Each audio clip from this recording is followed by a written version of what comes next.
I am the tofu golem. Please enjoy the video. You start by consolidating the assets you will feed the generator. Import your 3D models, textures, and rigs into the scene.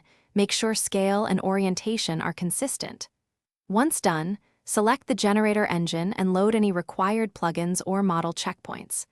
Configure project settings now, resolution, frame rate, and output container, because changing them later forces reprocessing. Also verify GPU drivers and memory headroom so rendering won't stall.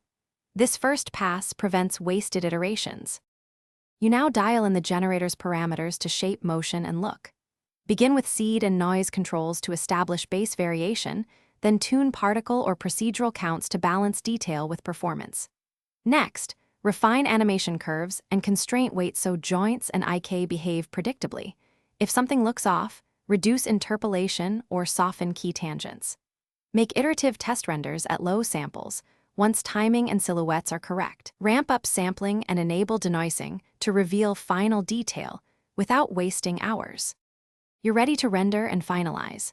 Start with a short, full-quality test frame, then queue batch renders or submit to a render farm for long sequences. After frames complete, composite passes and perform color grading before exporting the final file with the correct bitrate and codec. If you see artifacts or flicker, first rebake caches and check normals, also clear GPU memory and reseed stochastic effects. If speed is a problem, reduce LODs or split sequences into manageable chunks for parallel rendering. Thanks for watching. Consider subscribing if we helped you today.